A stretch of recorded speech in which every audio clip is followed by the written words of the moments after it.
Hello.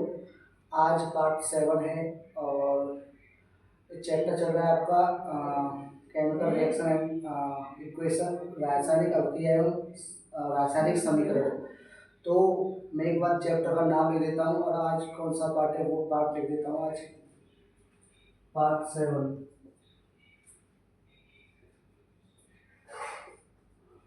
रासायनिक अभिक्रिया एवं रासायनिक समीकरण, रासायनिक अभिक्रिया एवं रासायनिक समीकरण। तो इस चैप्टर में हमने क्या क्या पढ़ा है वो सबसे पहले हम देख लेते हैं। तो सबसे पहले मैंने इसमें रासायनिक अभिक्रिया के बारे में बताया था कि रासायनिक अभिक्रिया होती क्या है। तो जब दो या दो से अधिक पदार्थ आपस में अभिक्रिया करते हैं तो नया पदार्थ बनाते हैं, उसे हम रासायनिक अभिक्रिया कहते हैं। या फिर जब किसी पदार्थ में रासायनिक परिवर्तन होता है तो वो नया पदार्थ बनाता है, उसे हम रासायनिक अभिक्रिया कहते हैं। उसके बाद बताया था कि रासायनिक समीकरण क्या होता है। तो रासायनिक अभिक्रिया को जिस समीकरण द्वारा व्यक्त करते हैं, रासायनिक अभिक्रिया को जिस समीकरण द्वारा व्यक्त करते हैं उसे रासायनिक समीकरण कहते हैं। तो रासायनिक समीकरण को लिखते कैसे हैं वो बताया था कि रासायनिक समीकरण जब लिखते हैं तब अभिकारकों के बीच प्लस का निशान लगाते हैं और उत्पादों के बीच प्लस का निशान लगाते हैं। अभिक्रिया में अभिकारक जब अभिक्रिया करते हैं तो अभिकारकों की अभिक्रिया के पश्चात एक तीर का निशान लगाते हैं, जो तीर यह बताता है कि अभिक्रिया कौन सी दिशा में हो रही है। उसके बाद बताया था कि अभिकारक क्या होता है। अभिक्रिया में भाग लेने वाले पदार्थ, अभिक्रिया में जो नए पदार्थ भाग लेते हैं उन्हें अभिकारक कहते हैं। और अभिक्रिया जब अभिक्रिया करते हैं तो जो नया पदार्थ बनाते हैं उसे उत्पाद कहते हैं। और यही बताया था मैंने कि जब अभिक्रिया जब होती है तब तीर के ऊपर कुछ उत्प्रेरक लगाते हैं और कुछ तत्व लगाते हैं।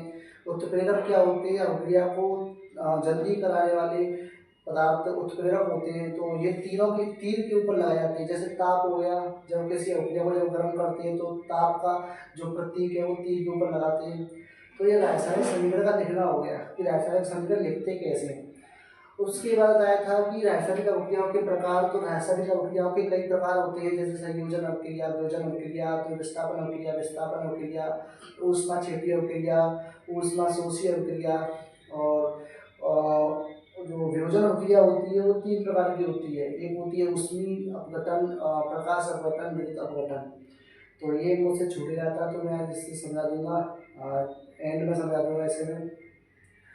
उसके बाद हमने संयोजन अभिक्रिया कराई थी। संयोजन अभिक्रिया क्या होती है कि जब दो अभिकारक, इसमें दो अभिकारक आएंगे या दो से अधिक भी आ सकते हैं, दो अभिकारक आपस में अभिक्रिया कर केवल एक ही उत्पाद का निर्माण करते हैं, केवल एक ही उत्पाद का निर्माण करते हैं, उसे हम संयोजन अभिक्रिया कहते हैं। इसका एग्जाम्पल देखते हैं। Mg का जब दहन होता है, दहन हमेशा ऑक्सीजन की उपस्थिति में होता है। Mg का जब दहन होता है तो क्या बनता है, मैग्नीशियम ऑक्साइड बनता है, मैग्नीशियम ऑक्साइड बनता है। कार्बन का जब दहन होता है तो कार्बन डाइऑक्साइड बनता है। एल्यूमिनियम की अभिक्रिया जब ऑक्सीजन के साथ कराते हैं तो Al2O3 बनता है, एल्यूमिनियम ऑक्साइड बनता है। Fe की अभिक्रिया जब जल के साथ कराते हैं तो क्या बनता है, Fe3O4 और ये क्या होता है, H2 अलग हो जाती है।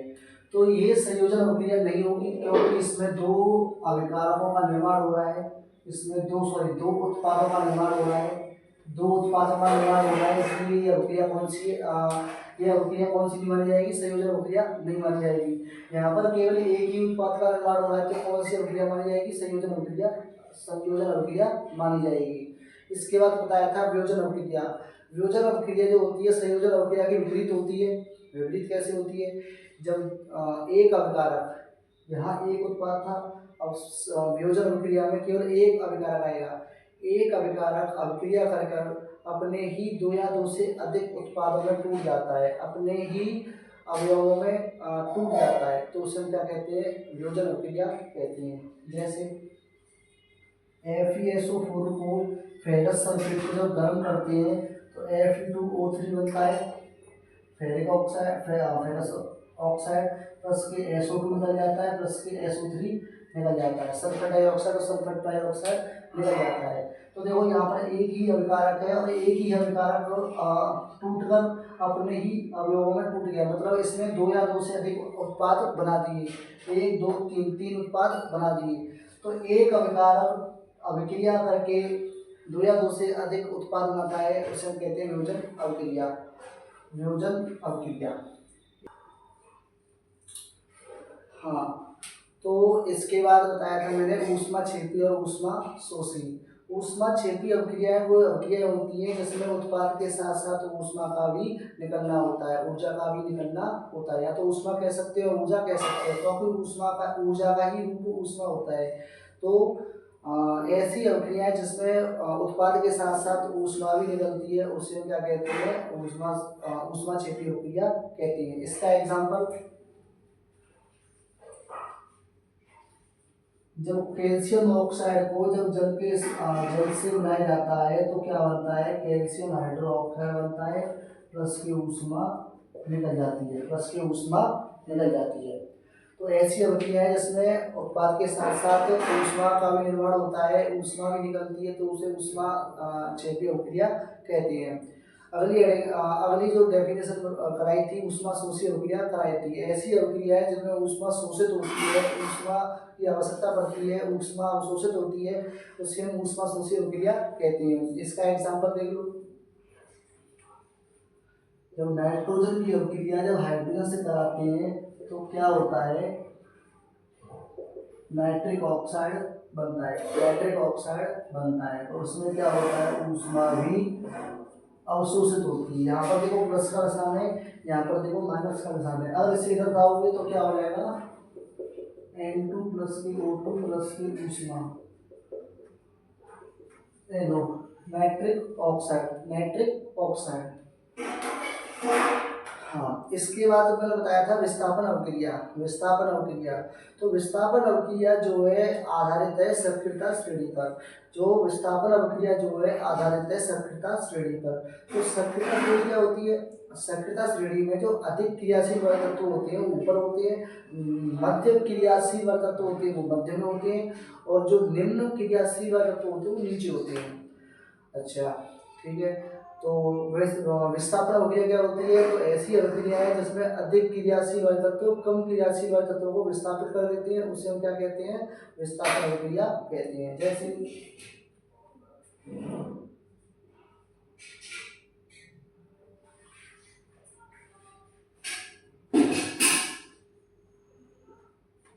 ZnCu को क्या कर देगा, विस्थापित कर देगा, क्योंकि Zn जो है अधिक क्रियाशील तत्व है Cu की अपेक्षा, यानी कॉपर की अपेक्षा, तो इसको विस्थापित कर देगा तो क्या हो जाएगा, ZnSO4 प्लस के Cu, ZnSO4 प्लस के Cu, तो ये विस्थापित कर देगा तो क्या होगा, विस्थापन अभिक्रिया। ये मैंने डिटेल में कराई है, मैंने अच्छे से कराई है, बहुत सारे एग्जाम्पल कराए, एक बार देख लें इन चीज़ों को।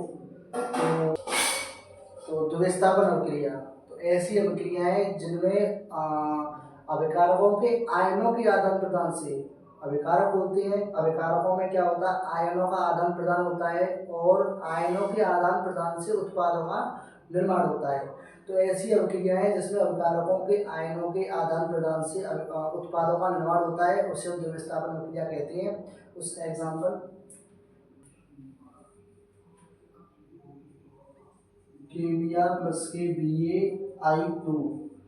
तो देखो ये तो अपनी जगह पर रहती हैं, जो मेटल होती है, जो धातु होती हैं वो अपनी जगह पर रहती हैं, तो यहाँ पर K और Ba अपनी जगह पर रहेंगे, केवल आयनों का आदान प्रदान हो जाएगा, इन अभिकारकों में जो है आयनों का आदान प्रदान हो जाएगा, तो यहाँ पर Br इसकी जगह पर आ जाएगा, तो ये हो जाएगा KBr,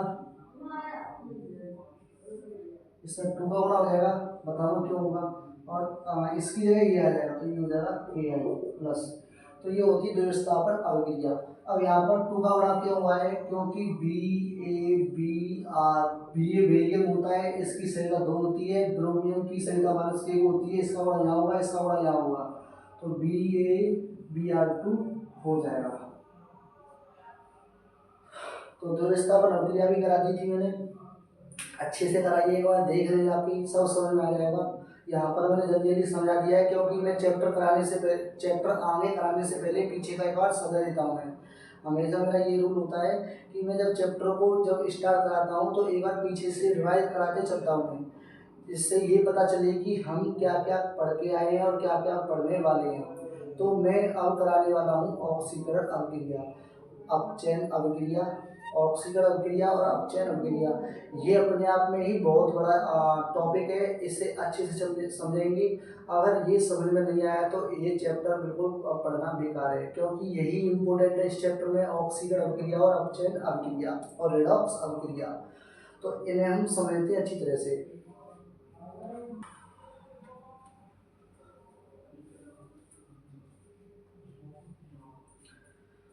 तो ऑक्सीकरण अभिक्रिया, एक बार मैं यहाँ पर लिख देता हूँ ऑक्सीकरण अभिक्रिया, इस तरफ लिख देता हूँ मैं अपचयन अभिक्रिया, ऑक्सीकरण अभिक्रिया और अपचयन अभिक्रिया। मैं पॉइंट लिखाऊंगा, केवल परिभाषा आप खुद बना सकते हो। तो मैं पॉइंट लिख देता हूँ, पहले ये मैं पूरा लिख देता हूँ बार।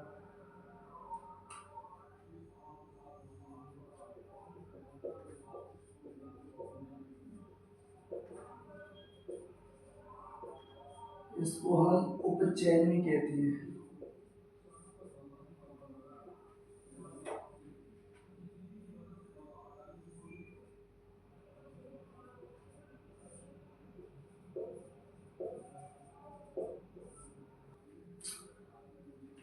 अपचयन अभिक्रिया, ऑक्सीकरण अभिक्रिया।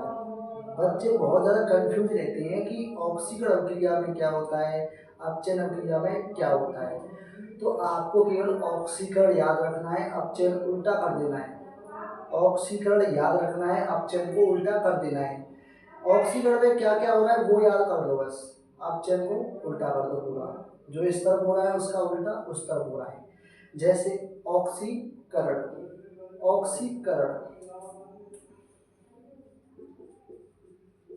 ऑक्सीकरण, ऑक्सीजन,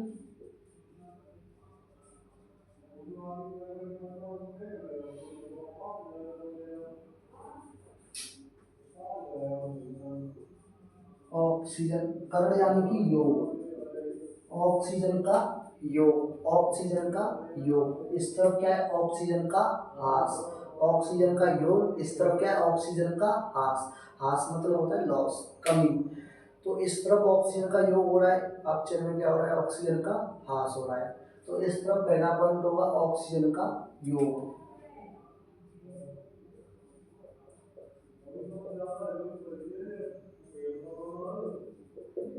ऑक्सीजन का योग। अभी मैं पॉइंट लिख रहा हूँ, इधर 4-5 पॉइंट आएंगे, इधर 4-5 पॉइंट आएंगे, फिर आप कहेंगे पॉइंट लिखा दिए नहीं। मैंने एक एक एग्जाम्पल से अच्छे से समझाऊंगा, इसे एग्जाम्पल से समझेंगे। बाकी हिंदी तो ये भाषा तो याद हो जाएगी। ऑक्सीजन का योग, इसका उल्टा कर दो इधर,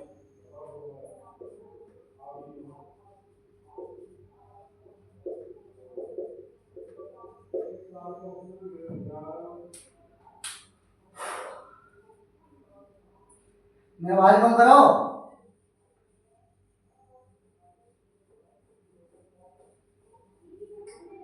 यहाँ तक आवाज आ रही है?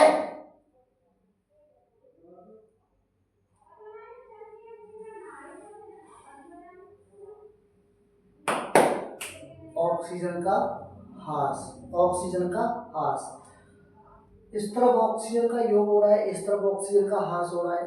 तो यहाँ पर बातें ऑक्सीजन की हो गई। अभी दूसरा पॉइंट जो आता है वो हाइड्रोजन का आता है। अब इस तरफ देखो, ऑक्सीकरण में केवल ऑक्सीजन का योग होता है, बाकी की चीजें निकलती हैं, बाकी की चीजें निकलती हैं। यहाँ पर केवल एक चीज को याद रखना है कि ऑक्सीकरण अभिक्रिया है तो ऐसी अभिक्रिया है जिसमें ऑक्सीजन का योग होता है, ऐसी अभिक्रिया है जिसमें ऑक्सीजन का योग होता है। अगर आप इतना करके आओगे तो आपका जो है जो क्वेश्चन है वो, इसका जो आंसर दोगे आप वो सही हो जाएगा। इतना आप लिख के आओगे तो सही हो जाएगा। ऐसी अभिक्रिया है जिसमें ऑक्सीजन का योग होता है उसे ऑक्सीकरण अभिक्रिया कहते हैं। तो ऑक्सीकरण का योग हो रहा है, बाकी चीजों का क्या होगा, ह्रास होगा, इसमें बाकी चीजों का ह्रास होगा। अब बाकी चीजें कौन कौन सी हैं, तो पहली दूसरी है आपकी हाइड्रोजन,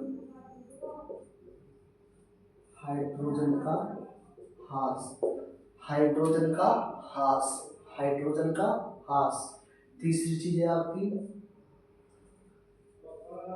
धनात्मक तत्वों का ह्रास, धनात्मक तत्वों का ह्रास, धनात्मक तत्वों का ह्रास।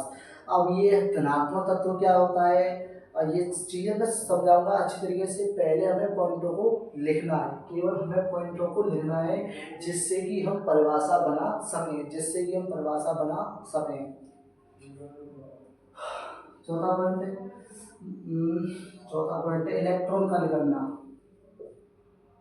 इलेक्ट्रॉन का निकलना, इलेक्ट्रॉन का निकलना, इलेक्ट्रॉन का निकलना, इलेक्ट्रॉन की कमी, इलेक्ट्रॉन की कमी। किसी चीज में जब किसी चीज की जब कमी होती है तभी हमें ये लगता है कि कोई ना कोई चीज निकली है। जैसे मेरे पास 100 रुपये, मेरे पास 90 रुपये बचे, तो मेरे पास पैसों की कमी है, तो इसका मतलब ये कि मेरे से किसी ने पैसे लिए हैं, तो तभी तो कमी हुई है। कमी कह लो या निकलना कह लो, जब मेरे पास कोई चीज़ किसी चीज़ की कमी है, जैसे मेरे पास 100 है, अब मेरे पास 90 रुपये बचे हैं, तो मेरे पास पैसों की कमी है, इसका मतलब मैंने किसी को पैसे दिए हैं। तो इलेक्ट्रॉन का निकलना, इलेक्ट्रॉन का निकलना, या फिर हम कह सकते हैं इलेक्ट्रॉन की कमी, या फिर कह सकते हैं इलेक्ट्रॉन की कमी। पांचवा पॉइंट है ऑक्सीकरण की वृद्धि या बढ़ना, ऑक्सीकरण की वृद्धि। अब आपको कौन से पॉइंट याद रखने हैं, तो आपको ये पॉइंट याद रखना है और ये पॉइंट याद रखना है। अगर आपको दो पॉइंट, एक दो तीन पॉइंट याद हैं आपको, इस तरफ इसका उल्टा कर दो, कुछ नहीं है, अब चेन उल्टा कर दो।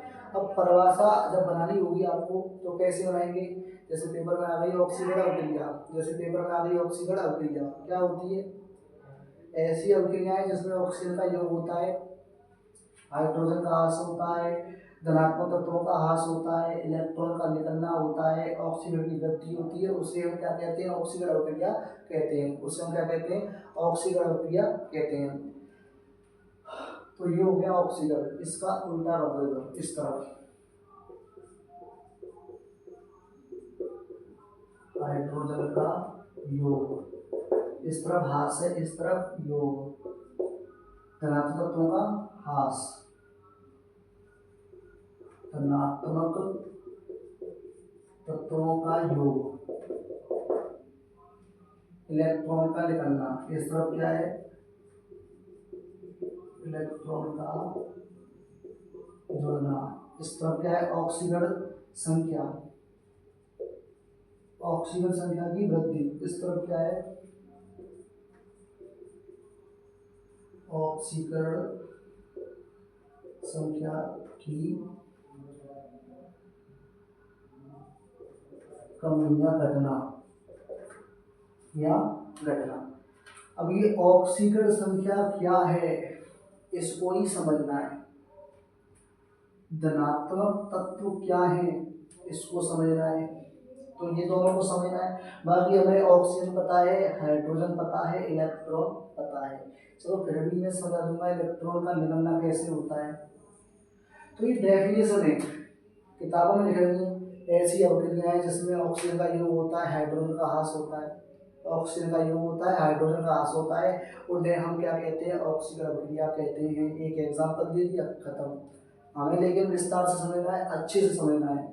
ऑक्सीकरण अभिक्रिया, अपचयन अभिक्रिया होती क्या है, ऑक्सीजन का योग होता है, हाइड्रोजन का ह्रास होता है, धनात्मक तत्वों का ह्रास होता है, इलेक्ट्रॉन का निकलना भी होता है, ऑक्सीजन संख्या की वृद्धि भी होती है। ये आधारित है, इलेक्ट्रॉन के आधार पर हो गया, ऑक्सीजन संख्या के आधार पर हो गया, ऑक्सीजन के आधार पर हो गया, हाइड्रोजन के आधार पर हो गया, धनात्मक तत्वों के आधार पर हो गया। एक और चीज आती है ऋणात्मक तत्व, ऋणात्मक तत्व। जब धनात्मक तत्वों का जो ह्रास हो रहा है तो ऋणात्मक तत्वों का योग होगा, योग। छठवें पॉइंट,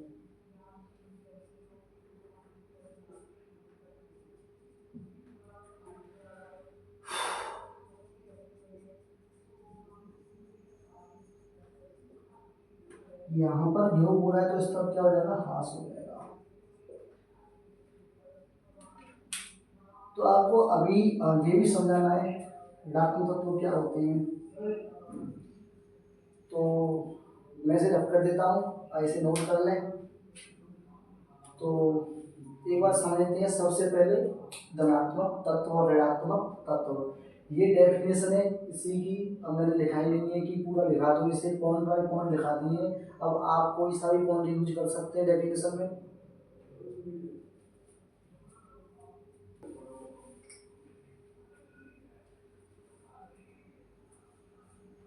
देखो, धनात्मक तत्व, धनात्मक से ही आपको लग रहा होगा कि कोई तत्व जो है धनात्मक है, और जब तत्व धनात्मक होता है तब आपको पता होना चाहिए कि उसमें इलेक्ट्रॉन दिए हैं, इलेक्ट्रॉन त्यागे हैं। भाई तत्व धनात्मक तभी बनता है जब वो इलेक्ट्रॉन त्यागता है। जैसे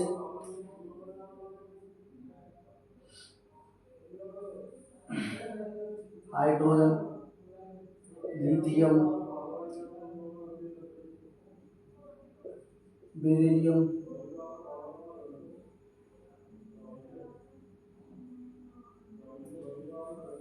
शुरू से ही लेता हूँ मैं,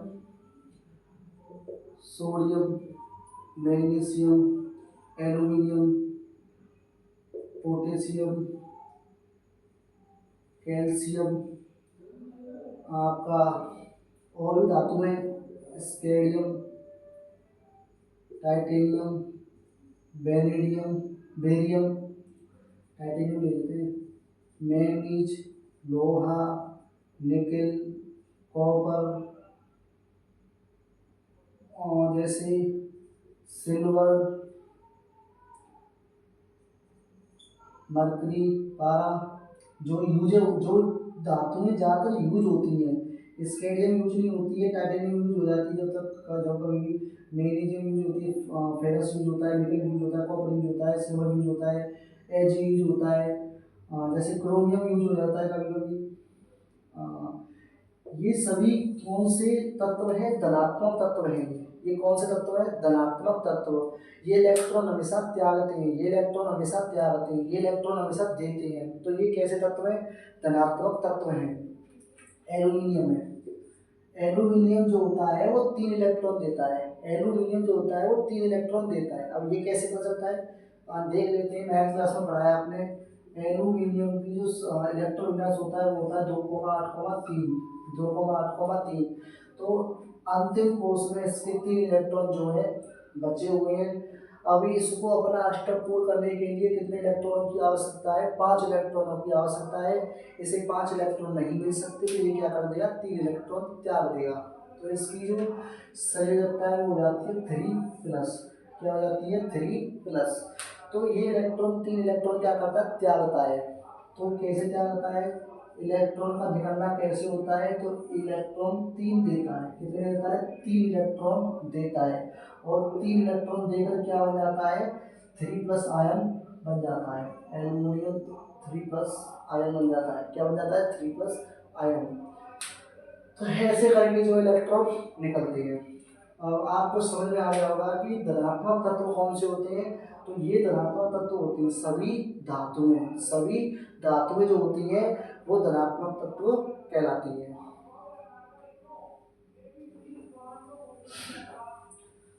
तो आपने अभी धनात्मक, तो आपने अभी पढ़ा कि धनात्मक ऑक्सीकरण अभिक्रिया क्या होती है। ऑक्सीकरण अभिक्रिया वे अभिक्रिया होती है जिसमें ऑक्सीजन का योग होता है, ऑक्सीजन का योग होता है, हाइड्रोजन का ह्रास होता है, हाइड्रोजन का ह्रास होता है। देखो हाइड्रोजन का ह्रास हो रहा है, तो मैंने नीचे भी लिखा था, क्या लिखा था नीचे, मैंने नीचे यहाँ पर लिखा था, यहाँ इस जगह पर कि धनात्मक तत्वों का ह्रास होता है। क्या होता है? धनात्मक तत्वों का ह्रास होता है, क्योंकि हाइड्रोजन एक धनात्मक तत्व है, तो बाकी की जितनी भी धनात्मक धातुएं होंगी, धनात्मक जो तत्व होंगे, उनका भी ह्रास होगा। अच्छा, अब बात करते हैं ऋणात्मक तत्वों की। ऋणात्मक तत्व जैसे सभी अधातुएं जो इलेक्ट्रॉन ग्रहण करती हैं, ऐसी धातुएं जो इलेक्ट्रॉन लेती हैं या ग्रहण करती हैं, उन्हें हम कहते हैं ऋणात्मक तत्व। उन्हें हम कहते हैं ऋणात्मक तत्व। ऐसे तत्व जो इलेक्ट्रॉन ग्रहण करते हैं, ऐसे तत्व जो इलेक्ट्रॉन ग्रहण करते हैं, इलेक्ट्रॉन लेते हैं, उन्हें हम कहते हैं ऋणात्मक तत्व। जैसे यूज होती है सबसे ज़्यादा, वो कौन कौन सी होती है? तो आपका नाइट्रोजन हो गया, ऑक्सीजन हो गया, फ्लोरीन हो गया, क्लोरीन हो गया, सल्फर हो गया आपका। ये यूजें होती हैं। तो जैसे ये कौन से तत्व हैं? तत्व की बात करें, केवल गैस नहीं, केवल तत्व की बात करें, fluorine, chlorine, bromine, iodine, iodine, bromine, bromine, तो ये सभी जो तत्व हैं वो ऋणात्मक है। ये तत्व सभी क्या है? ऋणात्मक है, और ये इलेक्ट्रॉन लेते हैं। जैसे हम फ्लोरीन की बात करें, तो फ्लोरीन एक इलेक्ट्रॉन लेता है। फ्लोरीन एक इलेक्ट्रॉन लेता है। कैसे लेता है? फ्लोरीन की जो इलेक्ट्रॉन विन्यास होता है 2, क्या होता है? 7 होता है। 2, क्या होता है? 7 होता है। इसको अपना अष्टक पूर्ण करने के लिए एक इलेक्ट्रॉन की आवश्यकता होती है, चाहिए इसे। ये किसी से लेगा तो एक इलेक्ट्रॉन की आवश्यकता होती है, इसीलिए क्या हो जाता है? एक ऋणायन हो जाता है। क्या हो जाता है? एक ऋणायन हो जाता है। तो एक इलेक्ट्रॉन लेता है, तो फ्लोरीन एक इलेक्ट्रॉन लेता है, तो क्या बन जाता है? F माइनस हो जाता है, फ्लोरीन माइनस हो जाता है। ऐसे करके इलेक्ट्रॉन मिलता है, लेते हैं इलेक्ट्रॉन। ये हो गया।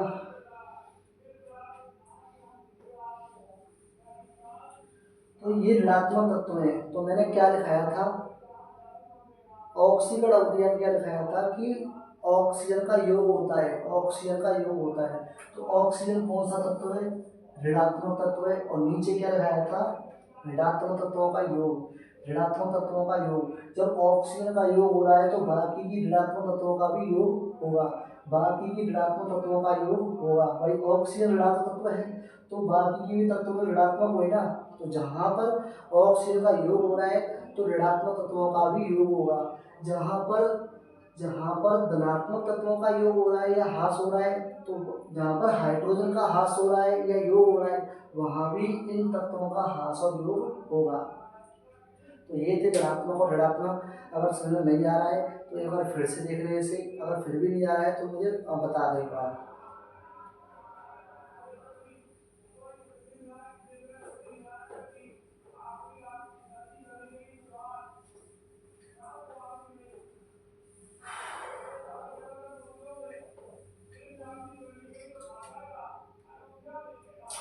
तो अब हमने धनात्मक तत्वों और ऋणात्मक तत्वों को समझ लिया। अब समझते हैं ऑक्सीकरण। ऑक्सीकरण संख्या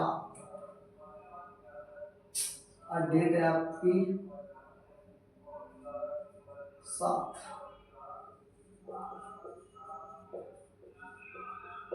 ऑक्सीकरण संख्या,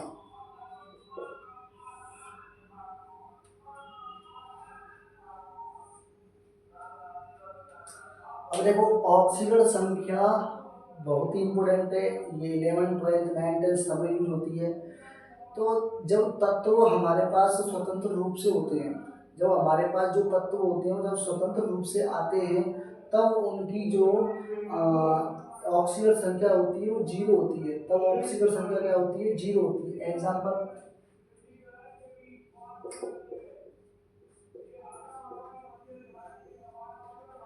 मैंने फेरस की अवक्रिया ऑक्सीजन के साथ कराई। फेरस की अवक्रिया ऑक्सीजन के साथ कराई तो क्या बना? फेरस फेरस ऑक्साइड बना। क्या बना? फेरस ऑक्साइड बना।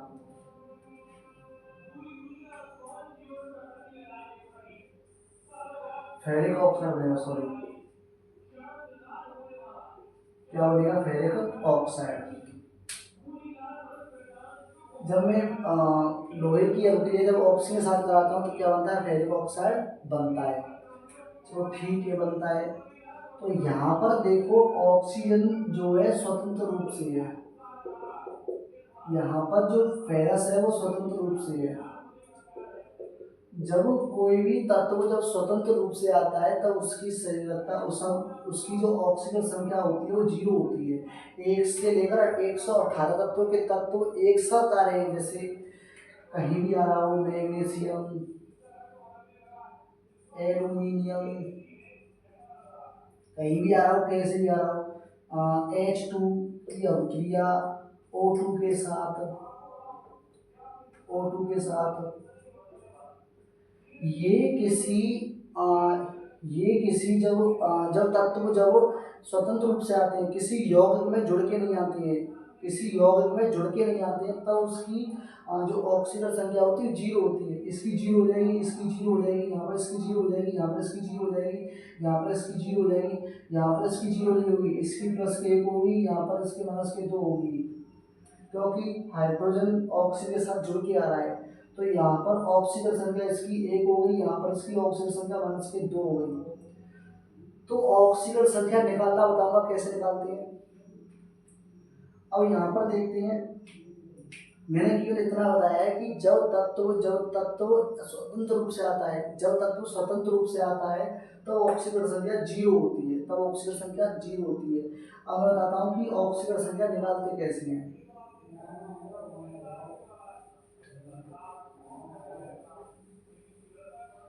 ये भी एग्जाम्पल समझ लें, ये 0 है ऑक्सीकरण संख्या, ऑक्सीकरण संख्या 0 है। ऑक्सीकरण संख्या निकालने के लिए हमें क्या पता होना चाहिए, संयोजकता पता होनी चाहिए। एग्जाम्पल पहला लेते हैं K2SO4। K2SO4 में सल्फर की ऑक्सीकरण संख्या, K2SO4 में सल्फर की ऑक्सीकरण संख्या क्या होती है, K2SO4 में सल्फर की ऑक्सीकरण संख्या क्या होती है, जिसकी ऑक्सीकरण संख्या हमें निकालनी होती है उसको X मान लेते हैं, उसको क्या मान लेते हैं, X मान लेते हैं। तो यहाँ पर देखो, अब यहाँ पर संयोजकता की आवश्यकता पड़ेगी, तो पोटेशियम की संयोजकता कितनी होती है, प्लस के होती है। 2 का गुणा हो रहा है तो 2 का गुणा कर दो, 2 का गुणा कर दिया, इसको x माना है तो प्लस लगा के x मान लो, प्लस ऑक्सीजन की जो संयोजकता होती है वो माइनस के 2 होती है। गुणा कितने का हो रहा है, 4 का हो रहा है, और सॉल्व बराबर में क्या मानते हैं, हमेशा 0 मानते हैं। इसे सॉल्व कर लो, 2 का गुणा 1 में करेंगे तो 2 आएगा, plus x plus minus minus 4 दूनी 8 बराबर के 0। अब 8 में से 2 गया तो कितना बचा, 6 बचा, और ये प्लस माइनस का हो जाएगा तो किस हो जाएगा, प्लस का हो जाएगा, x बराबर के प्लस के 6। जो सल्फर की जो ऑक्सीजन संख्या आई है वो कितनी आई है, प्लस के 6 आई है। दूसरा एग्जांपल देखते हैं, यहाँ पर दूसरा एग्जांपल देखते हैं, तो यहाँ पर देखते हैं KCl में K की ऑक्सीजन संख्या ON, ऑक्सीजन नंबर। तो देखो K का निकालना है हमें, तो K को X मान लेंगे, प्लस Cl की क्लोरीन की जो संयोजकता होती है माइनस के 1 होती है, बराबर की क्या मानते हैं, 0 मानते हैं। X बराबर क्या हो जाएगा, प्लस माइनस माइनस हो जाएगा तो प्लस का 1 हो जाएगा। तो पोटेशियम की जो संयोजकता आई है वो क्या आई है, प्लस के 1 आई है। तो मैं 4-5 और करा रहा हूँ, आपको ऑक्सीजन संख्या निकालना आ जाएगा, ऑक्सीजन संख्या निकालना आ जाएगा।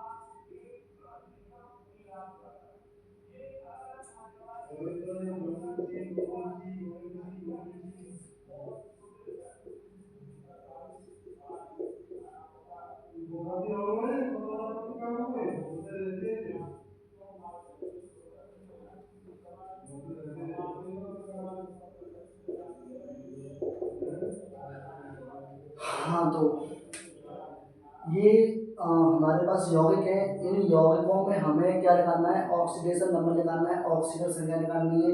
हमारे पास मैग्नीशियम हाइड्रोक्साइड है, मैग्नीशियम हाइड्रोक्साइड है, क्या है मैग्नीशियम हाइड्रोक्साइड। हमें मैग्नीशियम हाइड्रोक्साइड में क्या निकालना है, Mg की ऑक्सीडेशन नंबर निकालना है, Mg का हमें क्या निकालना है, ऑक्सीजन संख्या निकालना है। तो यहाँ पर निकालते हैं, तो Mg का निकालना है, तो Mg को मान लेंगे X प्लस OH। हाइड्रोक्साइड की जो संयोजकता होती है वो माइनस के एक होती है, हाइड्रोक्साइड की जो संयोजकता होती है माइनस के एक होती है। तो यहाँ पर माइनस के एक गुणा कितने का हो रहा है, 2 का हो रहा है, बराबर X प्लस माइनस माइनस इसका गुणा हो जाएगा 2, तो ये हो जाएगा माइनस के 2 बराबर के 0। आपको पता होना चाहिए हमेशा बराबर में क्या मानते हैं, 0 मानते हैं। तो यहाँ में सॉल्व करता हूँ तो जो हो जाएगा x माइनस के 2 बराबर के 0, x बराबर के प्लस के 2। तो Mg की जो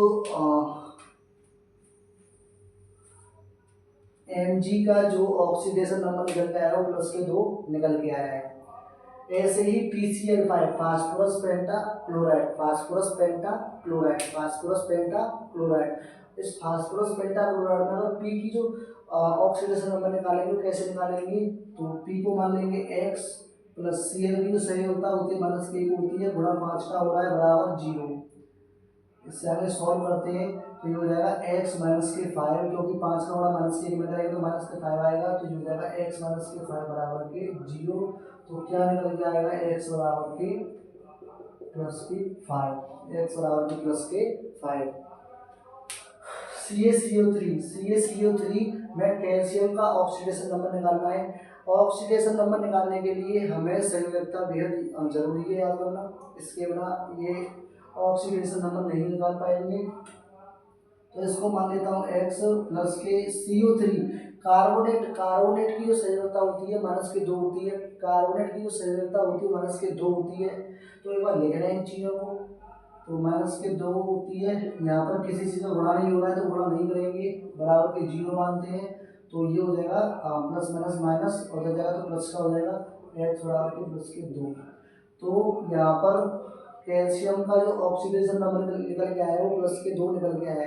पेपर में ये चीज़ें पूछी जा सकती हैं इसलिए मैं करा रहा हूँ। ऑक्सीडेशन नंबर निकालना आ सकता है पेपर में, ऑक्सीजन संख्या निकालना आ सकता है, तो इसलिए मैं करा रहा हूँ इसे। वैसे सिलेबस में है नहीं है पर बहुत ज़्यादा पूछे जाते हैं। ये उप संयोजन यौगिक है, ऐसे ब्रैकेट में जब बंद आता है इसे लिगेंड कहते हैं, लिगेंड। तो यहाँ पर ये कौन सा है, उप संयोजन यौगिक है, उप संयोजन यौगिक है। आपको इन चीज़ों से कोई लेना देना नहीं है कि ये कैसे बंद है, इसमें आपको केवल ऑक्सीडेशन नंबर निकालना है। तो जिस चीज़ का निकालना है उसे क्या मान लेंगे, x मान लेंगे, बीच में लगा देंगे प्लस। Cn की बारी आ गई, Cn ये होता है साइनाइड, क्या होता है साइनाइड, यहाँ लिखूंगा Cn। ये कार्बन से ट्रिपल बॉन्ड से जुड़ा होता है, ये आगे की चीज़ें हैं। ये आपको बता दूं फिर भी कि जो कार्बन होता है उसको 4 इलेक्ट्रॉन चाहिए होते हैं, एक इधर से मिल रहा है, 3 इधर से मिल रहे हैं। नाइट्रोजन होता है उसको भी 3 इलेक्ट्रॉन चाहिए होती हैं। तो जो कार्बन नाइट्रोजन जो होती है वो बंध से क्या करते हैं, जुड़ते हैं, बंध के द्वारा जुड़ते हैं। तो इसको कहते हैं साइनाइड, साइनाइड कहते हैं। कार्बन और नाइट्रोजन का जो आपस में संयोजन होता है उससे मिलकर जो बनता है क्या बनता है, साइनाइड बनता है। तो साइनाइड का जो संयोजकता होती है वो होती है माइनस के 1। जो साइनाइड की जो संयोजकता होती है वो माइनस के 1 होती है। तो क्या होती है, 1 माइनस के। तो यहाँ पर माइनस की 1 होती है, इसका गुणा हो रहा है 6 में, बराबर के 0 की 0 नहीं मानेंगे क्योंकि इसके ऊपर -4 का क्या है, घात है। इस पर इस ब्रैकेट पे क्या है, -4 क्या है, घात है, तो -4 लगा देंगे। इसको सॉल्व करेंगे अब, x प्लस इसमें गुणा हो जाएगा तो -6 हो जाएगा, बराबर के -4 x बराबर उधर जाएगा तो क्या हो जाएगा, प्लस का हो जाएगा ये, तो +6। तो इसे सॉल्व करेंगे तो क्या हो जाएगा, x बराबर के +2, x बराबर +2। तो देख लो फेरस है, फेरस की जो संयोजकता होती है +2 ही होती है। तो ऑक्सीजन संख्या क्या आ गई, +2। ऐसे करके ऑक्सीजन संख्या निकालती हैं। तो आज के लिए इतना ही है, क्योंकि अब आगे इसमें कवर नहीं हो पाएगा, वीडियो जो है लॉन्ग हो चुकी है। तो कल मैं आज मैंने जो बता दिया है वो इतना बताया है कि ऑक्सीजन अभिक्रिया किसे कहते हैं, अपचयन अभिक्रिया किसे कहते हैं, उनमें जो शब्द आए हैं उन शब्दों का अर्थ क्या होता है, जैसे धनात्मक तत्व और ऋणात्मक तत्व ऑक्सीजन संख्या होती क्या है इनकी। तो मैंने ये चीज़ आज बता दी है कि किसी भी तत्वों का ऑक्सीजन नंबर कैसे निकालते हैं, ऑक्सीजन संख्या कैसे निकालते हैं, और जब तत्व स्वतंत्र रूप से आता है तो उसका ऑक्सीडेशन नंबर 0 होता है, उसकी ऑक्सीजन संख्या 0 होती है। तो इतना ही बता दिया। कल से हम विद एग्जाम्पल समझेंगे किस अभिक्रिया में कौन सी हमारे पास एक अभिक्रिया होगी, उसमें अपचयन अभिक्रिया कौन सी है, ऑक्सीजन अभिक्रिया कौन सी है। कम से कम 10-20 एग्जाम्पल से इसे समझेंगे।